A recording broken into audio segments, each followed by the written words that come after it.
Guys, I just got off a plane. Yeah, I've had a time of it. Yeah, you're supposed to be home yesterday, and then you were home today. That tells you what your time has been like. Yeah. So if I seem a little punch drunk today, forgiveness, please. But we are here to talk about episode 53 of My Hero Academia, in which was it getting just a little too easy to keep track of everyone's names and quirks? Then meet UA's rival schools, the West Siders and the Gray Shirts.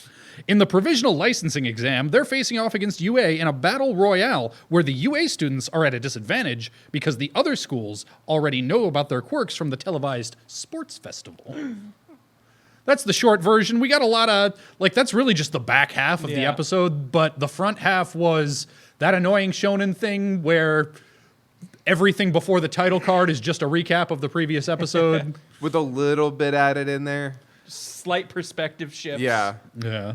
Couple of little details. We get a moment of All Might feeling sad because he realizes, I'm the one who needs protecting now. Now, that moment to me actually kind of hit in a weird spot because I was like, I would be interested in that story of like an episode about All Might dealing with people coddling him instead of revering him as a god, and how different that would be after, I assume, decades of being this just symbol of peace, and now everyone's like, hey, watch your step, man, it could be dangerous. You should probably wear a hard hat if you're coming through here, because we got real heroes doing, people with powers doing stuff.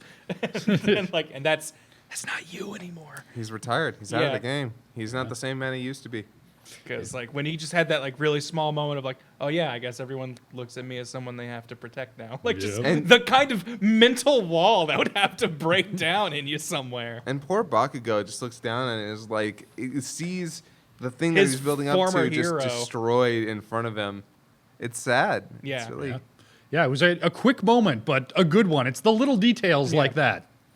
But speaking of little details that were perhaps made a bit too much of, guys, were you aware that Gravity Girl has a giant lady boner for Midoriya? Because they really made sure to drive that point home. I think they keep being too vague on it. I wish they would just give us some sort of an answer on whether or not that's actually what she's been thinking all these times.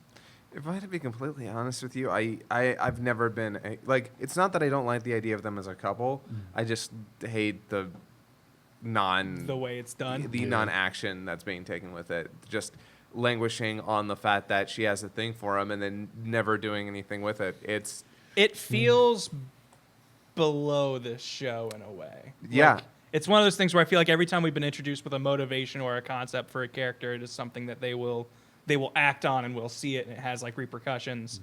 And whereas she has her and Deku have clearly had crushes on each other this whole time, and nothing has come of it from either side really. It's just been Uraraka being embarrassed if someone mentions it, and Midoriya being really stiff and scared when she's around and thinks he's doing something cool. Or that said, this is the first time they've dedicated any real screen time to it in a while, and I think it's one of those details that even without anything done with it, that's kind of just high school. It's not something I hate. It's just it always feels weird that when it pops up, it's oh yeah, and there's this that. Because they are high schoolers and this is just how kids kind of are, it's something that's probably not going to be acted on, or will be just something that is frequently brought up and have no real gravity in any way, which is...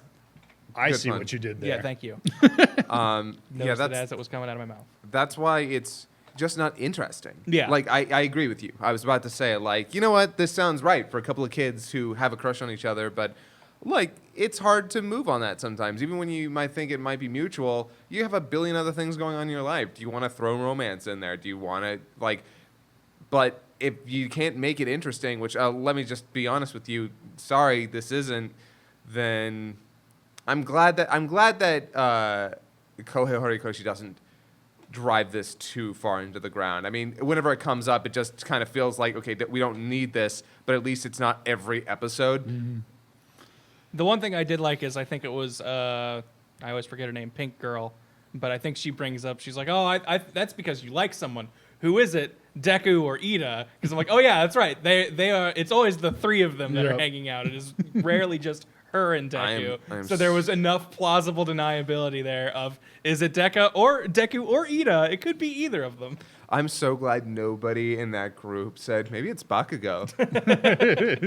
I thought it was a nice point of levity that Pink Girl, Majin Boobs as I call her, straight up says, look, if we're not going to talk about anything important, I'm going to make it about Yeah, romance. this is what it's going to be. This is my thing now. Hey, you know what? And that seems like it would totally be her thing. Yep. Like when Joke shows up and the first words is like, let's get married. And then like fucking Acid Girl just pops up with a fucking heart. I'm like, for God's sakes, girl. I think that is She's the also girly girl romance. yeah, also a cute bit of verisimilitude. There's that one person in the group who just wants everybody Yeah. to kiss everybody, Yes. aka the audience insert.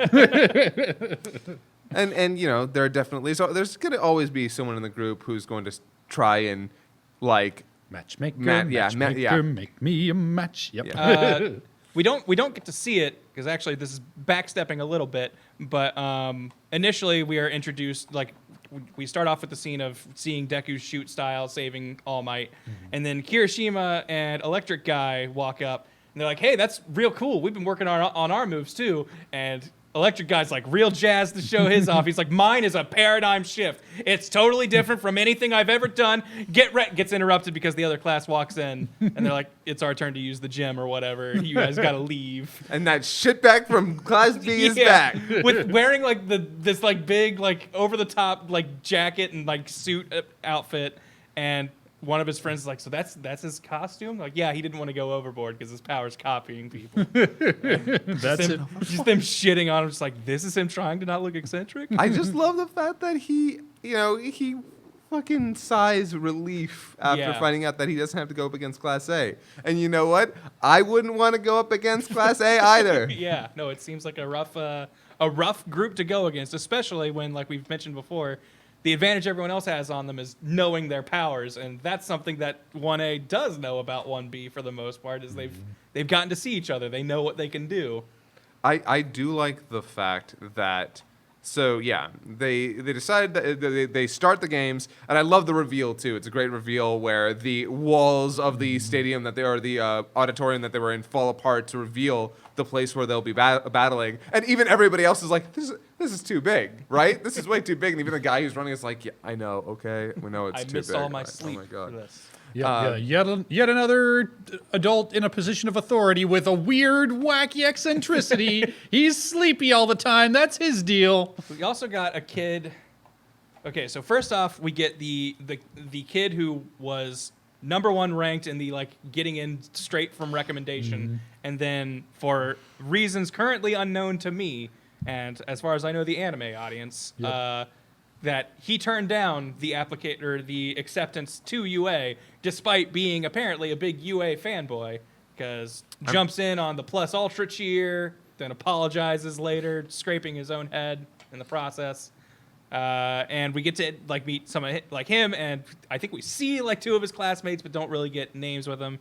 And then the other school kind of shows up, the second years, and one kid in there, I swear to God, is just Deku, but with less green in his hair and no freckles. I wrote him down in my notes as Nega-Deku. Okay, Yeah. yeah. We've just got time skip Deku, and then sleepy time skip Bakugo talking about the test. Yeah. Like they're throwing just a couple characters that just feel like slight alterations, or like if Bakugo and Aizawa had a baby, it's who this sleepy man would one day grow up to be. Look, Kohei Horikoshi isn't going to waste all of his good character designs on characters who are only there for 1 hour. But I want to believe they're all real people, Scott. And we've got that dude with a bag for a face in the crowd. I still don't know his story. But I was going to say, so yeah, I also love the fact that Bakugo calls that dude out, like, don't fucking talk to me Your like words that. don't match your face. And the other guy is like, oh, okay, you get it. And it's another sign of that Bakugo is he's cynical, but he sees through people's bullshit, and I like that.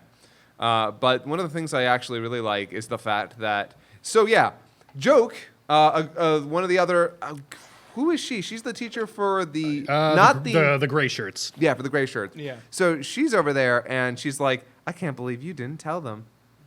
And he's like, I didn't need to tell them. I've been prepping them for this anyway. Because once they get out there, everyone's going to know their quirks. And so they come out swinging, and every character who shows off shows a new version of their ability or a different take on it. Yep. And it's really cool. Now, what do we get? Minotaur with his like whippo grapes. Yeah, it's funny that's one of the first things that came to mind. I'm like, but that's a good idea. Like, that's a very out. effective Yeah. weapon right there.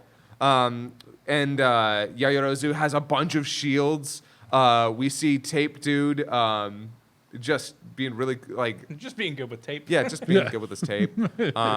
Like everybody just comes out swinging hardcore, and it's really cool. Yeah. It's a really great animated. It's a really well animated sequence too. Which, yay, glad. I'm glad. Like that's one of my favorite things from the show is that it does these really big Just pieces. entourage sequences very well, and we get to see one of these right out the gate. I like that the test starts and Deku is like, yo, we all need to stick together because I've already pieced together how this is going to go. Yeah, and Bakugo does his classic, like, whatever, nerd, you can't tell me what to do, and just launches off on his own. And then Todoroki, who seems to understand the situation too, just kind of goes, I get you, but my power is really tough to use in a crowd, so I'm also out. Yeah, I like seeing how effortlessly Deku falls into a leadership position. Feels like in previous arcs, this would have been Ida, like, rallying the troops. Yeah. But by this point, they've had enough experience together that when Deku says We can shit... trust him. Yeah, people listen. Turns out they've seen him doing enough cool stuff and being on top of things at the right time that it's starting to take effect and everyone just listens to him. Oh, we also see Tokiyami use his cowl, shadow yeah, crow armor. Yeah, and fire it off, and that was really cool. Oh yeah, Tape Dude. Tape Dude uses his tape and grabs all the balls. Yeah, so the way this test works, by the way, is everybody gets 6 of these little red balls and then 3 of these like target stickers that they apply to their body. So 3 hits on the 3 stickers, you're out. Yeah. And you have to eliminate 2 other people in order to pass this first round. Yeah, which I think Deku already immediately deduces. They've given us exactly enough balls to eliminate 2 people, but clearly they really want us to go in and kill snipe. They want other people to waste the first 2, and then you snipe in on that last shot, because that's all you need. Yeah, which is... like, everybody's just going ham on UA. I'm sitting here like, man, this is like... Plan your shots! Yeah. They're chucking all their balls all at once. Did the animation squad do their math? Do we see too many balls for this scene to technically be allowed? It sure felt like it. Because they just kept coming. Yeah, it felt like all UA has to do is play defense for a while, collect all the balls, and then the ball is, in fact, in their court. Yeah. Also, we glossed over it, but they are initially told that it is about a 50% pass-fail on this test. But then they are presented with, hey, we have 1,400 or 1,500 people, so the first 100 who'd get this pass at the end. Yep. Suddenly, this is not a 50% marker anymore. Yeah. It's kind of crazy because this is the hardest test that they've had so far in terms of, like, who can get through this. Yeah. Now, I forget, what is the consequence besides just not getting your license, which obviously everybody wants? It's just having to wait till the next test, I assume. Yeah. Okay, that was my assumption too. I just wanted to make sure there wasn't something said that I'd missed about, if you don't pass this time, you can never get your license. It's not a pass fail, you will never get to take this test again. It is just if you want to pass with what is likely going to be our main characters, let's say, you need to pass this time around, which is the question. Scott, I won't necessarily ask for your input since I know you've read the manga, but do you think any of Class 1A is going to fail this test? I think it would be really cool if most of them wound up failing, honestly. Okay. Because at that point, it opens up interesting story possibilities if some of them, now they're the haves and the have-nots. Yeah. Like, hey, we're going to go off and do this provisional shit. Oh, you got to stick to the classroom? That sucks. Well, bye. Bye. Not much I can do about it. Yeah. Yeah, no, I'm definitely looking at this as a possible way for the author to be like, hey, we're really going to throw some shine on Deku, Bakugo, Ida, these specific characters that we've kind of seen a lot of, and maybe like a handful of others that can come along for the ride. But this gang of like Laser Tummy, Grape Kid, maybe tape guy, like just animal talkie kid. Like here's why they don't show up all that much, because they didn't get their license at that test. And that's sort of where I see this going. Ooh, I wonder if Zito could adapt this to the natural wonders. we've been needing to rotate out our entourage a little more often. Last time I saw you guys do that, somebody got like cooked and eaten. Things went bad. Yeah, mistakes were made. And steaks were made. But yeah, no, I this whole arc gets pretty crazy from here on out. Like there's a lot of people that they've introduced with a lot of different abilities. Yeah, you'll find out that one of the favorites in this arc is in fact the main dude from the rival school. The fanboy yeah, guy. They definitely seemed like they were setting him up. They show him a lot in the opening theme, so I had a feeling he would matter. Yeah, he's definitely a fan favorite of this arc. So keep an eye on him. Also, Nega-Deku has also got some cool stuff going on, and all the teammates do weird and crazy things. You're gonna see. So one of the things that you guys might be a little bit afraid of, which me watching this, I was like, oh man, is this really this arc? But then I remember that a lot of people are worried that the stakes here are going to be a little bit low because it's a school test. Let me tell you, there's a lot of emotional stake that they managed to pack in here, and it's good stuff. I'm sure there's a lot of pride on the line for I'm going to pass my provisional test on my first try, and I'm with all these second and third years. It's not just that. Okay. Yeah, and that's why I won't say anything more than that, but that's why this arc is really cool, and it's exciting, and it's got, like, great use of powers. That's one of those whole, like, that's kind of the purpose of this arc is, like, man, we had a lot of this drama, a lot of these big fights, but we didn't get, like, the use of creative use of power was not high on the list because you had more full frontal, like, simple confrontations with big stakes.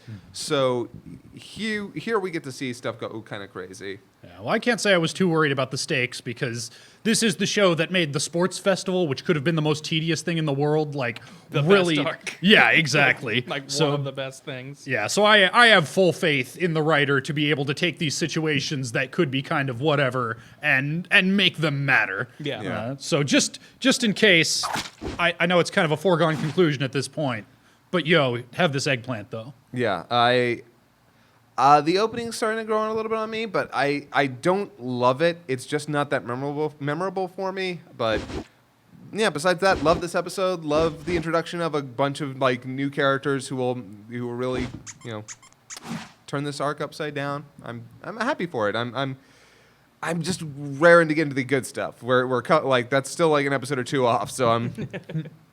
I also really liked it. Lots of fun. I'm excited to see what all these new guys can do. I love Joke's hair color. She has my favorite anime hair color. Joke's design is great. It looks. I love Joke's design. I am worried because I am already kind of getting sick of her bit. Oh yeah. Like I am ready for her to drop her. Like I'm gonna try and end every sentence with a joke to see if I can get you to laugh, Eraser, and you never are. Like I'm already like, okay, I get it. Like she's this goofy high energy person, and he is this very low energy stoic serious. So look how different they are. So her power is forcing people to laugh, right? Yep. So is he just constantly erasing her quirk all the time that they're talking, so that he doesn't have to put up with her shit? No, because you can tell when he's erasing the quirk. His hair does that thing, and his eyes do the thing. Oh yeah. But I think she doesn't use it on him because that would be cheating. No, that makes sense. She wants to make him laugh. She's the Joker to his Batman, and I mean that wholeheartedly because, yeah. I kind of can't help but feel like Horikoshi was like, what if I made Batman? What if our anime Batman had a jokester? Yeah, I mean, honestly, it's not even much of a joke. Yeah, it's kind of just right there. Yeah. But yeah, I really like it. I'm looking forward to seeing where it goes and stuff. And just some characters have gotten some very slight redesigns in their costumes and stuff. I think they're all looking cool. Yeah, I love Kirishima's. Yeah, and I really want to see what everyone is doing with their new powers and stuff like that, and with their new special moves, and just see how this zany test goes, because this is always one of my favorite parts in the My Hero arc, because it's just like I don't know where it's going, and everyone keeps going, it gets so good, and they haven't lied to me yet. Yeah. So I'm usually the first person over here saying, well, the audience, people in the Discord and the comments say this, but who can believe the unwashed general public? But those normies out there. y'all haven't steered me wrong when it comes to this show. Yeah, Yep. I would agree. Yep. I'll even fully admit this is my favorite arc that I've Wow. experienced so far. That's interesting. I wouldn't say it's my favorite, but yeah, I could dig on it. Actually, the arc after this is one of the ones I'm also looking forward to. But Well, we won't that's a get back. million years from now. Yeah, Who knows what that's going that's to be? 2019. That might my not hero. even get an anime. The world might end before. I just feel like this is the arc that they prove that they are heroes. Oh, Yeah. okay. Well, we'll see whether that gets proved out next week. The provening. The provening again. Reloaded. Reproved. Resurrection. See you next time, folks.